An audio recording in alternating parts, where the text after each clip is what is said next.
पूरी देखने का ही फायदा है। अगर आप बीच में छोड़ दोगे वीडियो तो मे भी आपकी कोई ना कोई प्रोसेस बीच में अटक सकती है। सो वीडियो को लास्ट तक जरूर देखना। पूछा किसी ने नहीं पूछा। राम राम जी सारे ना, होपफुली सारे ठीक ठाक हो गए। सो आज की वीडियो में बात करांगे यहाँ पे रिवॉल्यूशन, रीचेकिंग और आरटीआई के बारे में। तो अभी जिन भी स्टूडेंट्स के रिजल्ट आए या आने वाले हैं उन सभी को अभी मतलब एक प्रॉब्लम फेस करनी पड़ रही है कि आपके जो एग्जाम्स दिए थे आपने, उसके बाद जो रिजल्ट आया उसमें आपके क्या आएगी, या तो कम नंबर दे दिए हैं या आप फेल कर दो या आपके एक्सपेक्टेशन से बहुत कम नंबर दे रखे। तो इस वजह से बहुत सारे स्टूडेंट पजल है कि हमें अब क्या करना चाहिए। ठीक है, सो आज के वीडियो में यही चीजें बताएंगे और वीडियो को आखिरी तक जरूर देखना। ठीक है, पूरी वीडियो देखो तभी पूरी प्रोसेस समझ में आएगी, नहीं तो फिर बाद में आप भी पजल रहे हो, बार बार कमेंट करोगे। ठीक है, सो इससे अच्छा आप पूरी वीडियो देख लो। और जो भी चैनल पे नए है तो भाई चैनल को सब्सक्राइब कर लो, क्योंकि इस चैनल पे एमडीयू से जुड़ी हर एक अपडेट आपको मिलती रहती है। तो सबसे पहले बात करते हैं कि आपके जो ये फॉर्म भरवाए जाते हैं ये इनका मीनिंग क्या होता है, किस फॉर्म में क्या चीज होती है। ठीक है, बहुत सारे स्टूडेंट को पता ही नहीं होता कि ये फॉर्म भरेंगे तो ये चीज होगी। सबसे पहले बात करते हैं रिवॉल्यूशन के फॉर्म की। रिवॉल्यूशन का फॉर्म है, इसका मतलब होता है कि आपका जो पेपर है, जो आपका आंसर बुक है, ठीक है, उसको आपकी दोबारा से चेक किया जाएगा। जो पहले वाले नंबर है उनके ऊपर कोई फोकस नहीं रहेगा, दोबारा से एक नए टीचर आपकी जो आंसर बुक है उसको चेक करेंगे। उसके बाद अगर उसमें नंबर बढ़ाए जाते तो बढ़ा दी जाते, अगर आपके नंबर कम कर होते हैं तो आपके कम कर दी जाती। यानी कि प्रॉपर वे से दोबारा से आपका पेपर चेक करवाना तो आपको रिवॉल्यूशन का फॉर्म भरना होता है। उसके बाद अगला जो आपका ऑप्शन आता है वो आता है रीचेकिंग का। रीचेकिंग में आपके जो नंबर होते हैं वो दोबारा से रीचेक किए जाते हैं। काउंटिंग में कहीं पे दिक्कत हो या फिर आपके किसी क्वेश्चन के नंबर छोड़ रखे हो तो उसमें नंबर दिए जाते हैं, तो ये होता है रीचेकिंग। उसके बाद जो आपका तीसरा ऑप्शन होता है वो होता है आरटीआई। ठीक है, आरटीआई वो नहीं है जो और लगाते हैं, ये इसका अलग प्रोसेस है। आरटीआई में हमारे यहाँ पे ना तो ये पता लगेगा कि आपका पेपर दोबारा चेक हुआ, ना आपके नंबर काउंट होंगे।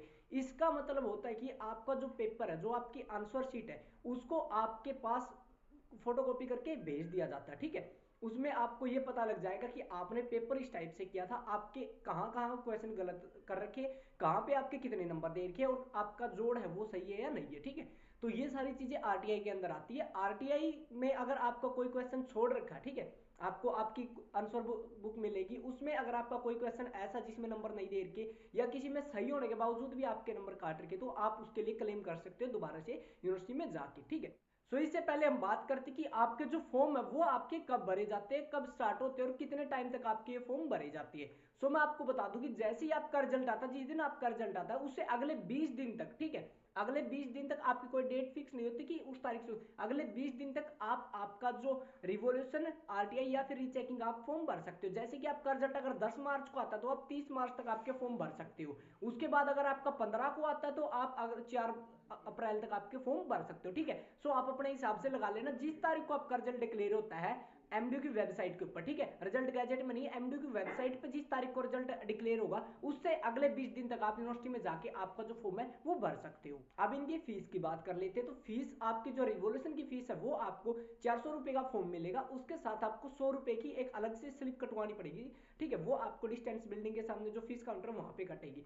उसके बाद आपकी जो रीचेकिंग की फीस है वो 400 रुपए रहने वाली है। उसके साथ जो आरटीआई की फीस आपकी 85 होती है। ठीक है, 85 रुपीज में आपकी जो फोटोकॉपी हो आपके घर पे आ जाएगी। उसके बाद आप इन तीनों ऑप्शन में से आप कोई दो भी कर सकते हो, रीचेकिंग और रिवॉल्यूशन में से आप एक चूज कर लेना, उसके साथ साथ आरटीआई लगा देना। ठीक है, इसके लिए मैं आपको बेस्ट ऑप्शन बताऊंगा कि आपको अगर आपके नंबर कम आए हैं या आप अच्छा पेपर देने के बाद भी फेल कर दिए गए या आपके एक्सपेक्टेशन से कम नंबर है, तो आप दो काम कर लेना। जहां आप रिवॉल्यूशन का फॉर्म भर रहे हो, ठीक है, रिवॉल्यूशन में आपका पेपर दोबारा चेक होगा, उसके साथ साथ आप आरटीआई लगा देना, या फिर आपको रीचेकिंग का फॉर्म भरना तो उसके साथ साथ आप आरटीआई लगा देना। क्योंकि आप इतना खर्चा करके जाओगे, 100-200 रुपए तो मिनिमम ही लगेगा आपके यूनिवर्सिटी जाने का खर्चा, क्योंकि आप अगर रोहतक से बाहर रहते तो आने जाने का ट्रांसपोर्ट का लग जाता है इतना। तो आप क्या करना, अगर आप एक आरटीआई लगा देना वहां पे, उसके साथ साथ क्या होता है कि उसमें फायदा ये मिलता है कि आपको आपकी आंसर शीट भी मिल जाती है, एक सेटिस्फेक्शन मिल जाता है आपको कि हाँ मेरा पेपर वास्तव में ठीक था या फिर आपका वास्तव में ही गलत है। क्योंकि कई बार ये होता है कि आपको अब ध्यान रहता है कि मैंने वो क्वेश्चन ऐसे किया था लेकिन आप कर किसी और तरीके से आते हो।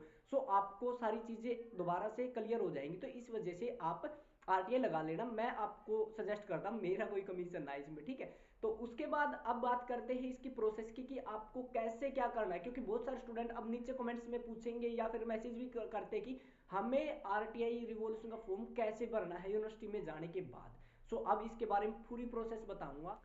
तो सबसे पहले आपको यूनिवर्सिटी में जाना है। यूनिवर्सिटी में बहुत सारे स्टूडेंट पजल है कि गेट नंबर 1 या गेट नंबर 2 से जाए। आप बस स्टैंड से आओ, रेलवे स्टेशन से आओ, दिल्ली बाईपास से आपको एमडी का ऑटो लेना, ठीक है। वहां से आपको क्या करना है, गेट नंबर 1 के पास थोड़ा सा 20-30 मीटर चलते ही इन्फॉर्मेशन सेल है, वहां से आप फॉर्म लोगे, ठीक है। वहां से आपको रीचेकिंग का भी, रिवोल्यूशन का भी फॉर्म मिल जाएगा। वो आपको फीस बता दी, वो फीस आपको बाई कैश देनी है, ऑनलाइन पेमेंट वगैरह कुछ नहीं होता, ठीक है। आपको कैश ही लेके आना है। उसके बाद आप वहां से फॉर्म लेने के बाद आप डिस्टेंस बिल्डिंग के सामने आके वहां पे जो फीस काउंटर, वहां से फीस कटवा सकते हो, ठीक है। तो वहां से आप फीस कटवा के एक फीस स्लिप मिलेगी आपको, वो दोनों चीजें, ठीक है। फॉर्म आपको फिल करना, उसमें आपके पासपोर्ट साइज रंगीन फोटो भी लगेंगे, अगर कोई बच्चा दूर से आ रहा तो अपने साथ ले आना, ठीक है। उसमें आपके पासपोर्ट साइज फोटो लगाने हैं और आपकी जो फीस है उसके साथ साथ आपको जिस चीज का फॉर्म भरना वो फॉर्म लेना है, जो आपकी फीस स्लिप है वो, उसके साथ आपका रिजल्ट और पासपोर्ट साइज फोटो उस पे फॉर्म के ऊपर चिपकेंगे, उसके साथ वो पूरा फॉर्म भरना है। उसके बाद आपके अगर फॉर्म किस किस चीज के, अगर आपका रीचेकिंग और रिवोल्यूशन का फॉर्म है तो आप जो एमडीयू का जो डिस्टेंस डिपार्टमेंट है उसके फ्रंट में परीक्षा सदन है, ठीक है। वहां पे जाओगे, वहां पे जाके आपको रिवोल्यूशन ब्रांच पता करनी है जो परीक्षा सदन के पीछे की साइड है। वहां पे जाके आपको आपका फॉर्म जमा करवाना है और वहां पे आपको एक डायरी नंबर मिलेगा, सो आप वो डायरी नंबर ले आना। उसके बाद जो आपको अगर आरटीआई लगानी तो आरटीआई के लिए आपको परीक्षा सदन के अंदर एंट्री करनी, फर्स्ट फ्लोर पे आपको मिल जाएगा, वहां पे आपको बता देंगे, ठीक है। वहां पे आपको जमा करवा के डायरी नंबर लेना है, ठीक है। उसके बाद आपको ये चीज करनी है और मेनली आपको ये चीजें ऑफलाइन ही करवाई जाएंगी, ठीक है। ऑनलाइन इसका कोई सोर्स नहीं है, कोई अल्टरनेट नहीं है। अगर कोई बच्चा या फिर कोई भी, ठीक है, आपको ये बोले कि मैं आपका ऑनलाइन करवा दूंगा तो आप इस चीज की गारंटी ले सकते हो, मैं नहीं लेता, या फिर यूनिवर्सिटी वाले भी इस चीज की गारंटी नहीं लेंगे अगर आप ऑनलाइन फिल कर रहे हो, ठीक है। या फिर आप 100-200 का लालच में आके आप बाहर होइए, आप किसी आपके नॉन को ही भेज सकते हो अगर आपको भेजना है तो, ठीक है। वो आपका प्रॉपर वहां पे आके काम करवाएगा, उसके बाद ही आपका काम होगा, क्योंकि ऑनलाइन ऐसा कोई ऑप्शन दिया ही नहीं। अगर आपके साथ फ्रॉड हो गया तो इसका जिम्मेदार खुद आप ही होगे, ठीक है। आपको यूनिवर्सिटी में आना है, वहां पे आपको ये सारी चीजें प्रोसेस करवानी है। उसके बाद बात आ गई रिजल्ट की, रिजल्ट कब आएगा। तो आपका जो रिजल्ट है, आपकी देखो रीचेकिंग और रिवोल्यूशन का रिजल्ट आपका फॉर्म भरने के 90 दिन तक आ जाता है, अप्रोक्स आपके 3 महीने तक, ठीक है। आज आप फॉर्म भरेंगे तो आपके 90 दिन काउंट कर लो, उस तक आपका रिजल्ट आ जाएगा। अब रिजल्ट कैसे चेक करते हैं, ठीक है। तो रिजल्ट आपको मैं बता दूं कि एमडी की जो वेबसाइट है उस पर आप अभी रिजल्ट निकाल के देखोगे, उसमें ना आपकी सारी डिटेल लिखी गई है। उसके नीचे एक पट्टी है, उस पट्टी में आपका राइट साइड में रिजल्ट डिक्लेयर डेट लिखी हुई है, ठीक है। आप वो नोट कर लेना, जब आपका रिजल्ट अपडेट होगा तो आपकी रिजल्ट डिक्लेयर डेट चेंज हो जाएगी, ठीक है। मेन यही है आपका चेक करने का, ठीक है, रिवोल्यूशन और रीचेकिंग का रिजल्ट चेक करने का। उसके बाद जो आपकी आरटीआई का रिजल्ट है, रिजल्ट तो आना ही नहीं उसका, उसकी आएगी फोटोकॉपी। फोटोकॉपी कब आएगी, तो आपकी वो 15 से लेके 25 दिन तक आपके घर पर चली जाती है, ठीक है। अगर आपका घर मतलब रोहतक से नजदीक है तो आपका 15 दिन तक चली जाएगी। उसके बाद अगर थोड़ा दूर है तो भाई वो बाई पोस्ट, जो पोस्टल एड्रेस की वजह से आपका थोड़ा टाइम लग सकता है, 4-5 दिन का, तो आप वो कर सकते हो। जरूरी नहीं है कि आप आपका जो घर का एड्रेस है वही दो, आप कोई भी एड्रेस दे सकते हो एज यू विश, ठीक है। तो ये चीजें हैं आपकी, और इनके जो रिजल्ट मैंने बता दिए हैं। और आज की वीडियो में इतना ही था। अगर आपका अभी भी कोई डाउट रहता तो आप नीचे कमेंट कर सकते हो। अगर आपको कोई और जानकारी लेनी तो आप हमारी इंस्टाग्राम आईडी को फॉलो कर सकते हो, जो आपको यहाँ पे दिख रही है। सो आज की वीडियो में इतना ही, तो मिलते हैं जल्दी नई वीडियो लेकर, तब तक के लिए राम राम।